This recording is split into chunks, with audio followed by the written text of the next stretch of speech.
Hi, I'm really pleased to be talking with Melanie James. Melanie is on Vancouver Island and operates an in-home multi-age childcare program in her home. And welcome, Melanie. Thank you for being here. I'm glad to be here, Jane. Good to see you. Good to see you. So a lot's going on in childcare right now. I mean, there's always a lot going on, but it seems like it's an extra exceptional time for us in this moment of COVID-19. So I'm thrilled for us to have a bit of a conversation about it. But before we dive too deep into that side of things, let's just talk a little bit about you. How did you come to the field of early childhood education?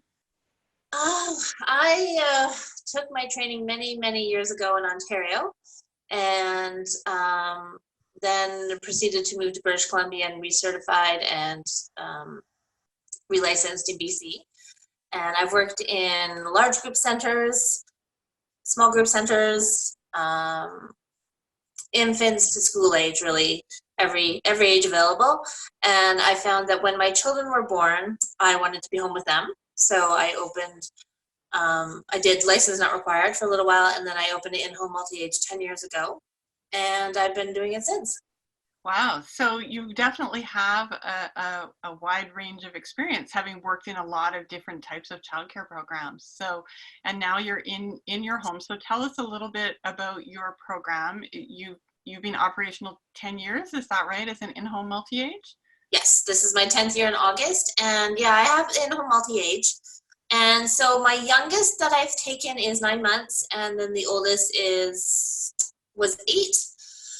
And then generally it's till they go to school, but sometimes in the summer and school holidays they come back. Right. I just really enjoy the in-home multi-age because they get to learn so much from each other. Mm-hmm. Whereas in a larger group center, they're more isolated with, groups of infants, groups of preschoolers, things like that. So I like the in-home multi-age because children that are only children get to have, experience with children that may be younger than them or maybe older than them that they wouldn't get at home. Right. And for someone who might be watching this and maybe isn't familiar in British Columbia sort of with the different types of childcare or group sizes, what is the maximum number of children that you can have in your in-home multi-age? Maximum I can have would be 8. Okay. And I'm an in-home multi-age as opposed to a family childcare because I have an ECE. I'm early childhood, infant, toddler, and a special needs educator. So Okay. that allows me to have the 8 children. Of those 8, I can have 3 under 3 at a time. Got it. Okay. And so I know with your program over the years, you've tried to be very flexible for families. Like it's 8 spaces, but you have more than 8 families, if I'm not incorrect, right? Yes, You yes, I do. I have 14 children, and Wow. because some of them are siblings and things like that, so they would always come together, obviously. But um, I only have, of all my families, I only have 1 full-time child. The rest of them are part-time, and we kind of juggle every month on what they can have because I have a lot of nurses in my Okay. families. So there's a lot of juggling every month of, trying to fit the under 3s in and make sure that everyone gets their space they need. Mhm. And a lot of um, families take only what they need, right? Like if they only Right. are working 2 days a week and they might be working the weekends when their partner's home, they only need 2 days a week. They don't need to pay for a full-time spot. So we're really good about juggling and Mhm. trying to fit meet everyone's needs. And I want to just take a moment before and of course there's lots to talk about with COVID-19 and how it's impacting your program and all of that. But before we kind of get to that place, because it's very important for me to talk with you about the importance of programs that are in-home multi-age, that are in home versus in a larger group setting. And you alluded a little bit to some of the benefits that you see. But I'm interested in your perspective as to why you think it matters that there's lots of choices of different types of childcare providers available for children and families. Because all children are different. Like Right. really, Yeah. they don't all fit in one system. And I think that some children really thrive in a large group center, and that's the best place for them to be. And Mhm. some children that would be totally overwhelming and not a good fit for them at all, and it just wouldn't work. Right. So I think that we need all types of childcare because there's all types of children. Absolutely. Yeah. And so here in BC now over the last few years, and of course you've been in childcare for a longer period of time, but over time things have evolved, partly because of changes from a public policy perspective in terms of how the government is sort of looking at childcare, how they're investing in childcare. So by now it's pretty clear that in BC we've, with the current government, the last sort of 2.5 years been on track towards the implementation of a universal childcare system, or universal childcare, not even a system as such, but universal childcare for all children and families. How have you felt as an in-home multi-age provider that a program like yours would fit within a universal childcare system? Do you feel confident and comfortable about that? No, I don't. I've been in childcare for close to 25 years, maybe more than 25 years, and the closer we get, the way the changes are moving, it seems that they want to put the children into a privatized center where, or sorry, not private, public center, where the government is, kind of controlling the wages, the staff, the amount of children, and facilities. And I think, I am very flexible in my needs, or the children's needs. Sorry, I'm all mumbled No, up. that's okay. Yeah, you're provide a flexible program. I'm a very flexible program, and I change what we do daily with what the children need. Like if a child needs an early nap, then we have an early nap. If we, are really enthralled by the garbage truck going by, then we're going to wait outside a little longer, and we're going to sit there and talk about the garbage truck and see what happens. I'm not on a set schedule. Whereas if you're in a larger center, you don't have that flexibility as much because you have to get all these children to do this certain amount of things to move on with the day. Mm-hmm.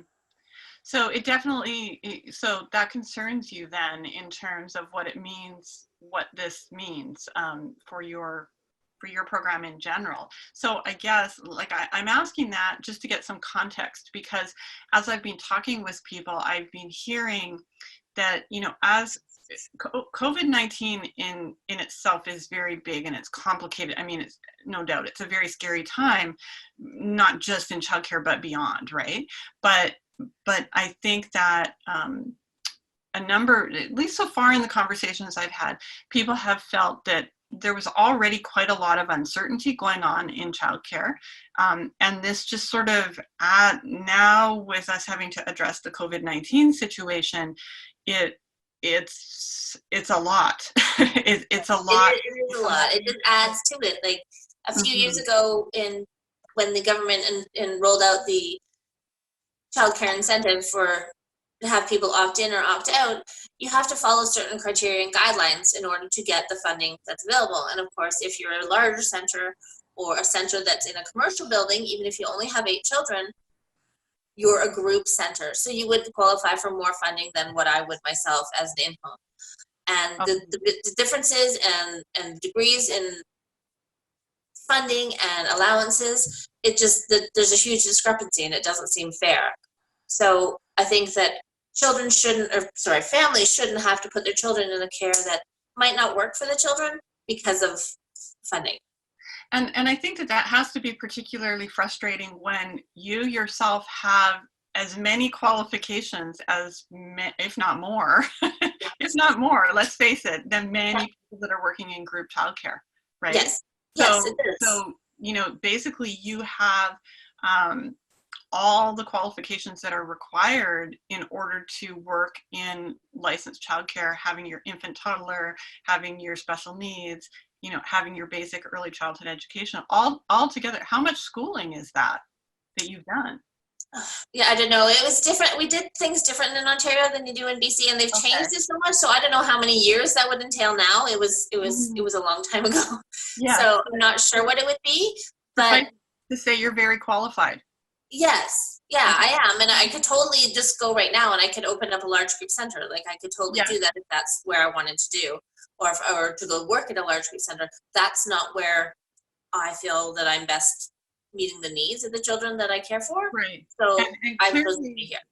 if you have that many families, that many children using your program in your home, there's clearly a community need and a desire for that type of care that you're offering. And the wait list is like, I have children on my wait list that aren't even born yet. Okay. Yeah. So, I mean, wow. Okay. And I mean, that's not uncommon in childcare. And it just goes to show that you're right. Families do require and are looking for a range of different types of care. And I mean, as you know, and I know, like my children personally all were in home programs in their early years, and then moved to group programs as they grew older and into the school age years. But I mean, there's room for a range of types of childcare. So I think that these changes that have been put in place have called into question, how that's going to look down the road. And so that's something that I guess we've already been grappling with, and various funding criteria. And it puts a lot of stress on childcare providers. I mean, I'm sure that over the last few years, you've felt stressed in some moments about what it meant for the future of your program. Absolutely. Yeah. And it's stressful for the parents as well, because they're not sure, which is the best fit, and why is the government providing funding for this childcare but not that childcare? Like, what's the difference? And should they be avoiding that kind of childcare because they don't get funding? Right? It's very confusing for everyone. It is, yeah. So now here we are, COVID-19, and I'm interested by the fact that you have said that you have a number of nurses that are, have children that are in your program. So very much, frontline healthcare workers. As the COVID-19 situation, began to hit BC, clearly we knew that it was coming, and there were concerns within the childcare community, within the sector. Operators were talking with one another, and there were efforts underway to try to get clarity as to how we were going to handle COVID-19 when it came to childcare facilities. But from your perspective, how is it all unfolded? Give us a little bit of a play-by-play from the Melanie perspective of what's happened. Well, lucky for me, I was on holidays the first week. So okay. I had some time to kind of assess and talk to my parents and see where they were feeling, right? And there's a lot of fear, because we don't know. We don't know who's going to get sick, and we don't know how it's going to affect everything. I've had parents totally withdraw from care. I've had parents that are, because they're nurses, they still need care. Their spouses work in essential care work as well, and so they still need to have care. And so it's been very stressful. Some days, we kind of go with it, and other days it's overwhelming. I think the more that I learn and I try to read and what's happening, I just get more overwhelmed and more confused. And so I think that's an important part to discuss here, because in a situation such as yours, where you are the primary educator that is working in your program with the children and working with the families, so that's what you're doing every day, right? That your program is open. You're essentially on the front line with the children, doing what you do best. But in this moment, when now, at a more macro level, like as a society, we're trying to figure out in British Columbia what to do, and parents are asking you questions. So logically, in the case of childcare, we would often refer to childcare licensing, or be looking to them for support. How have you felt that you've been given information or guidance about what you should be doing as a childcare program, as COVID-19 has sort of come forward to be much more of a major issue, and now a state of emergency in British Columbia? Well, licensing, their support was calling to see if I was open. If I am, they're not able to do their inspections at this time, and to let them know if I close. And if I have any questions for them, to let them know. But that was pretty much all I heard from licensing. Okay. And so they said it's an individual choice. Okay.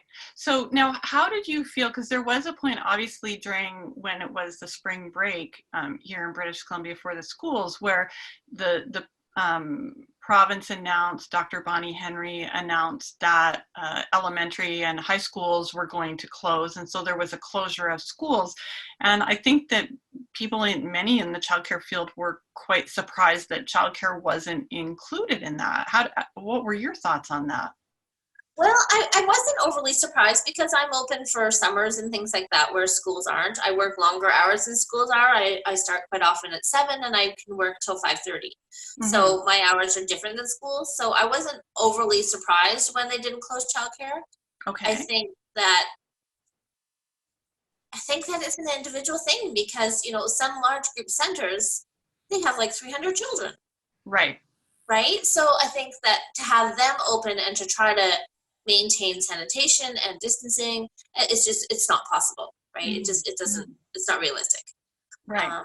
So I think like for a smaller center like myself, the maximum I would only have is 8. Because of COVID-19, I've only had 2 every day. The max I've had is 3. Okay. So it's a lot different scenario. And how have you felt about dealing with sort of increased sanitation and obviously there's I'm hearing social distancing is pretty challenging with young children. Like, how are you dealing with that in the face of still being operational? I'm doing lots of cleaning, lots of sanitizing, lots of disinfecting. I have very minimal supplies out right now for them because it's easier to monitor the cleanliness of smaller amounts. When I have, again, small groups, I've only had 3. I think this week I'll have 4 in a couple days. So it's a little easier to keep the cleanliness around. I can't keep the social distancing because I have babies. Like they don't understand if I say, no, I can't hold you right now. Like that's just cruel. So I'm not really. If the baby needs held, I hold them. Right. And I'm cleaning as much as I can. We're washing their hands. I'm washing my hands. We're totally separated from the rest of my family. Okay. But I'm doing everything I possibly think I can be doing at this time. For sure. And I mean, that's very important because you want to maintain the health and safety, not only for the children that you're serving, but obviously for your own health and for your health of your family because your program is in your home. Yes. Now, when you sort of think about, this option that centers were given that they could close if they wanted to, or they could stay open. And of course, the funding, there is funding that the government is offering. Can you explain sort of your understanding of the differences between that funding and sort of what it means for your center? Like if you wanted to close, say, because you were concerned from a health and safety perspective, is it even an option for you to be able to close? Financially, no. For me to close, it doesn't work. I'm the main income for our home. And for me to close, which if anyone gets sick, will happen. So that is a fear. But no, I financially can't just close. Right. So would you have, if you had been given the option to close, knowing that sort of the basic minimal operating costs of your facility were able to be maintained through some sort of support, would you have wanted to do that? Like, do you feel that you've been put in a position where, there is no other choice, like you have to stay open? I don't think so. I think that for myself personally, I'm going to work as long as I can for help as many as I can. So I have a very close relationship with all my families. So I think that knowing that they need care, they have no one else, I'm the go-to, right? So for me, I don't feel like I'm forced to be open. I want to be open for the children that do need care. I appreciate that the parents that are able to switch their shifts and things like that, so they don't need care. I appreciate that, because Right. the more we're isolated, I think the quicker that we'll be rid of this virus. That's really important. Yeah. And I mean, you are providing a service that is very, very important for the community in this moment. Now, I am curious though, with the package that the funding that the government is offering. So as you're remaining open, then you will qualify for some additional funding. But what we're hearing is that then you have to be willing to take other children into your program. Originally, there was some discussion that might, that it wouldn't be a requirement, like it would depend on the fit of the child with your program. But now it's sounding like there may be a little bit less choice in that regard. What's your feeling on that? Do you feel that you absolutely must take other children in order to qualify for that funding? I do. I feel that I'm not eligible for any funding because I and my parents don't want me to take children that I don't know. And, I have a very close relationship with all my children. They know my routine. They know my family. They know my house. And to just add in a child, that's just not how I work. When a child starts with me, they have a gradual entry. They come for many visits before they come and spend a full day with me. Right. And I think for the parents that I've talked to that are bringing their children, when I told them that I would not be accepting the funding if I had to take other children, they had huge sighs of relief.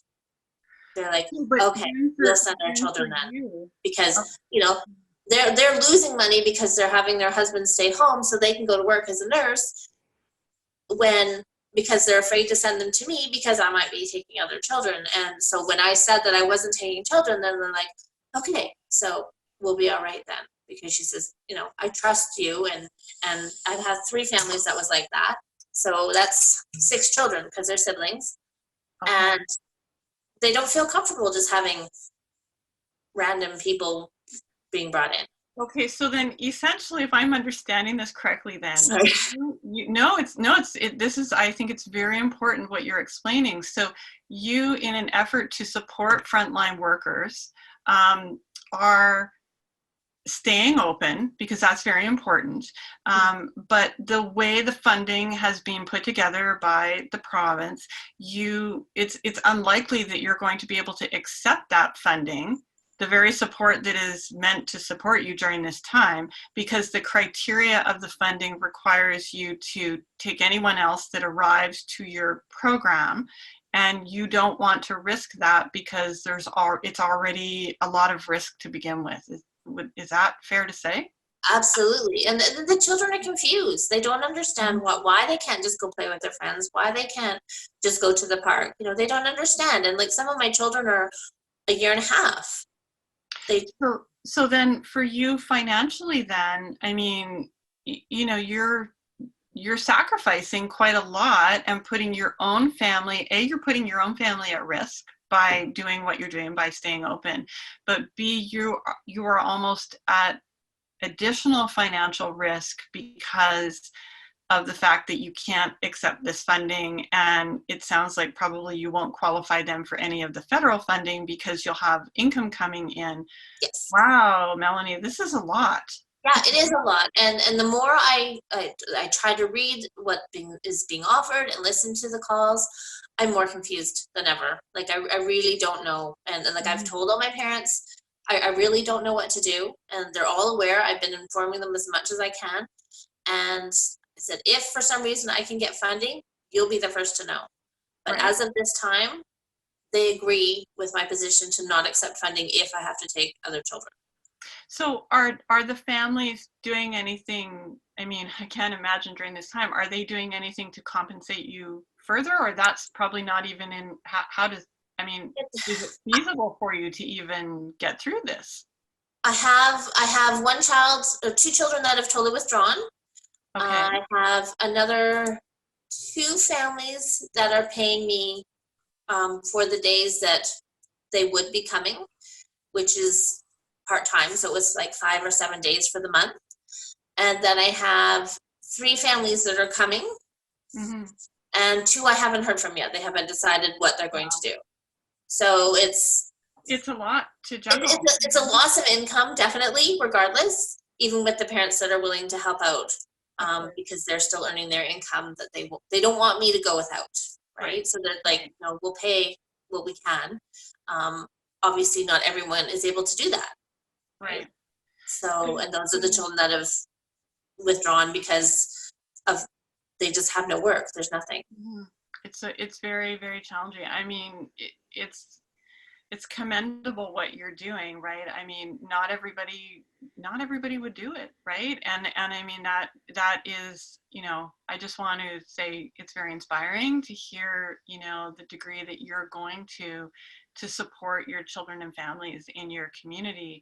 This is no doubt a challenging time. You know, and I really hope all of you are able to stay healthy, right? That's the really critical. That's our hope. Yeah, it's our hope. And I have ones that live near me that they walk by so they can wait because they miss coming to Melanie's. Of course they do. Yeah. Now, as you think about when we get past this moment, right, in time, which eventually we will, and hopefully we get past it and you're healthy and able to move on. Like, how do you feel about childcare in BC now at this point in time? I find that it's very uncertain. I still have many years to work before I'm able to retire. And I really don't know what's coming. I really don't know. I don't know, you know, when I look at these little faces that come to see me, I worry about them. Yeah. Does it call into question your thought that you can stay in the field? Yes.